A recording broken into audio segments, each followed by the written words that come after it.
कर्नाटक विधानसभा चुनाव में कांग्रेस को मिली ऐतिहासिक जीत के बाद देश भर के कार्यकर्ताओं में खुशी का माहौल है।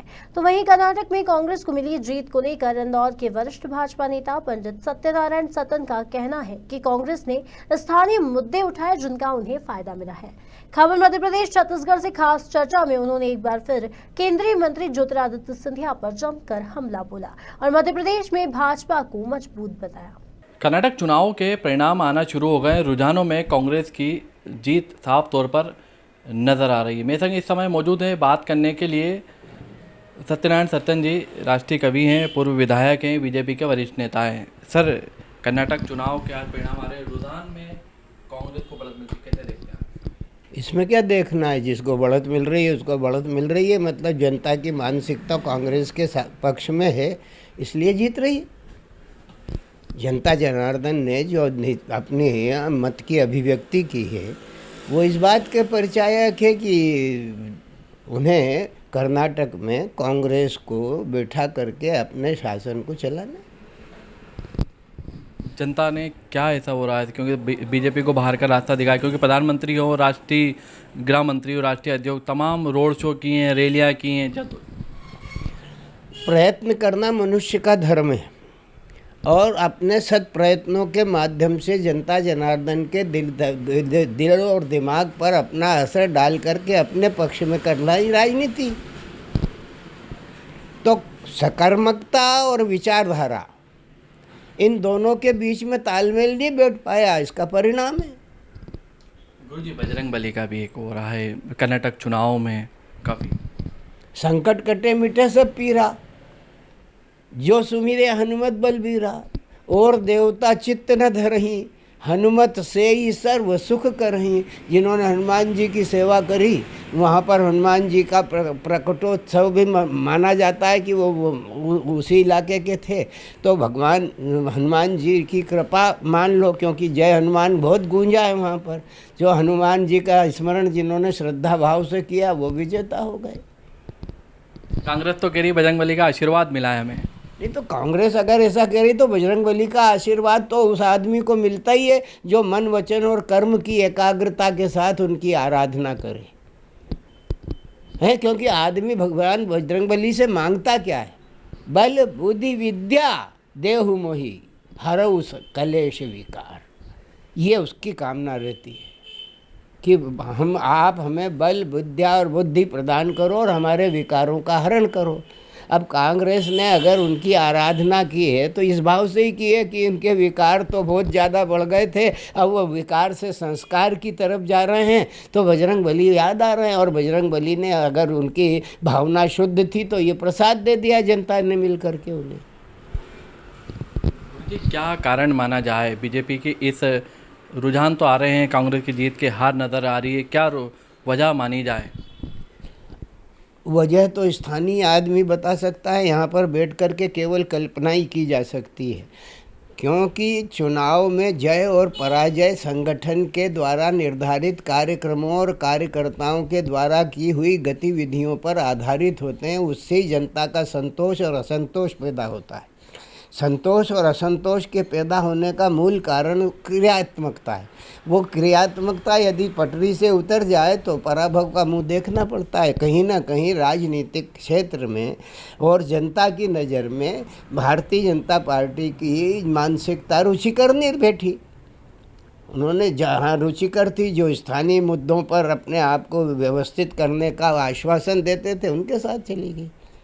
राष्ट्रीय मुद्दों पर भारतीय जनता पार्टी ज़्यादा विचार करती है। स्थानीय मुद्दों को उन्होंने उठा लिया कांग्रेसियों ने, तो राष्ट्रीय मुद्दे गौण हो गए वहाँ पर और स्थानीय मुद्दों ने अपनी आत्म श्लाघा को जीत मिली। मध्य प्रदेश में भी आगामी चुनाव किसका जाप यहाँ प्रदेश में गूंजेगा? देखिए, आज की तारीख में भारतीय जनता पार्टी मध्य प्रदेश में सशक्त स्थिति में, लेकिन जन भावना उस सशक्त स्थिति को स्वीकार करती है या नहीं करती है। क्योंकि लगातार 17 साल से without break Bharatiya Janata party अपना शासन यहाँ पर करती आई है और उसके परिणाम स्वरूप जनता ने उन्हें अपने आशीर्वादों से मंडित भी किया और करती चली जा रही है। इन परिस्थितियों में कांग्रेस ने पूरा जोर लगा दिया है। उसके बड़े दिग्गज नेताओं ने अपनी अपनी बात कही है, उनके अपने लहजे में कही है, हैं। तो अपने लहजे में कहने का जो अर्थ है वो जनता को अगर पसंद आता है तो निस्संदेह वो उनके साथ जाएगी, अन्यथा भारतीय जनता पार्टी ने जो अपने आप के कार्यक्रम प्रस्तुत किए उनके साथ जाएगी। जीत तो कांग्रेस की हुई थी, लेकिन सिंधिया खेमे ने समर्थन करके ही बीजेपी सरकार बनाई है।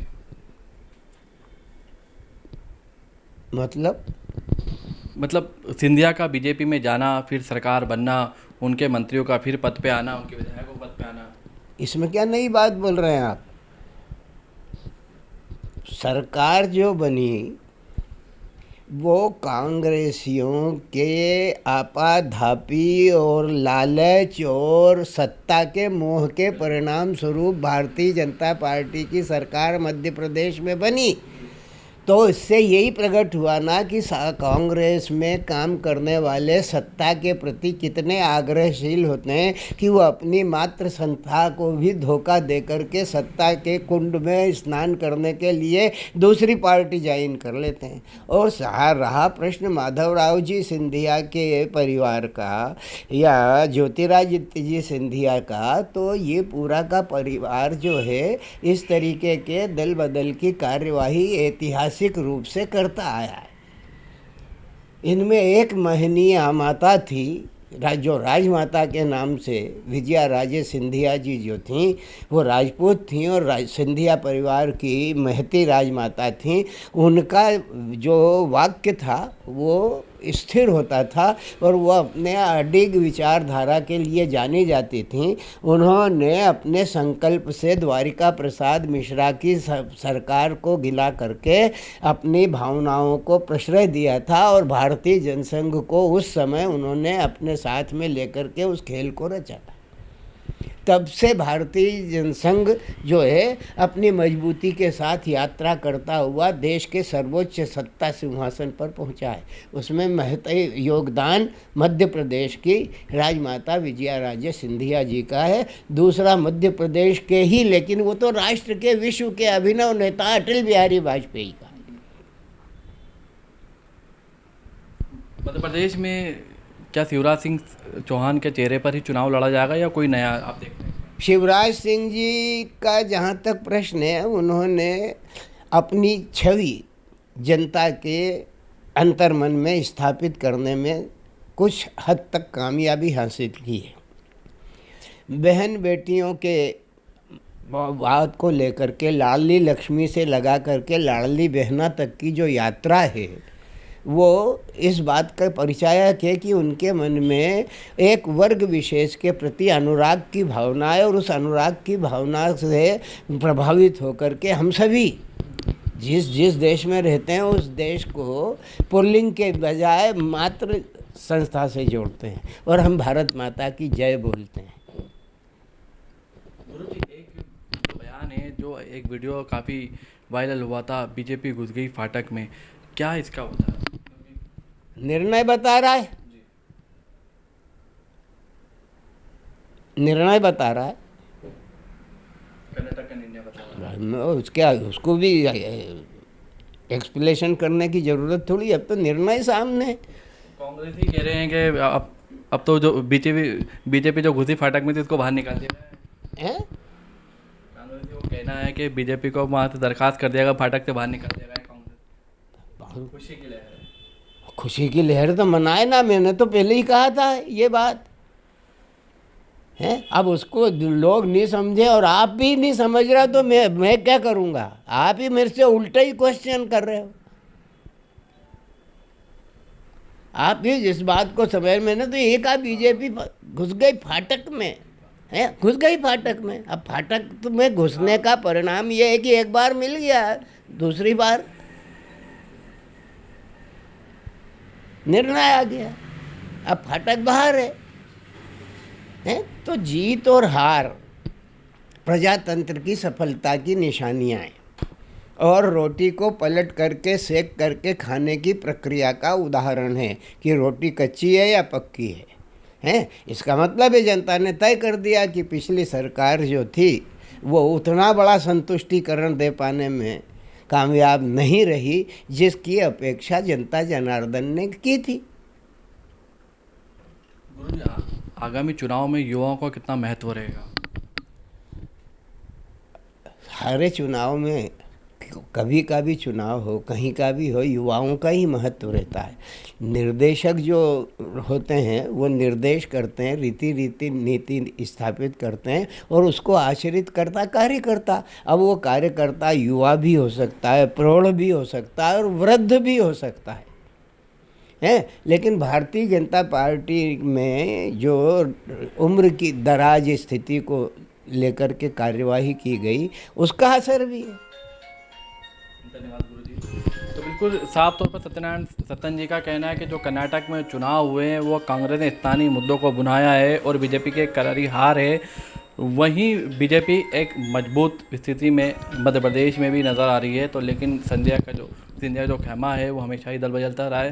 राजमाता जो थी वो बीजेपी से थी। तमाम युवाओं का भी एक बड़ा महत्व चुनाव में देखा जाता है और अब देखना होगा आगामी चुनाव में बीजेपी की स्थिति क्या और नज़र आएगी। मैं सहयोगी गौतम सरदार के साथ जैसे खबर मध्य प्रदेश इंदौर।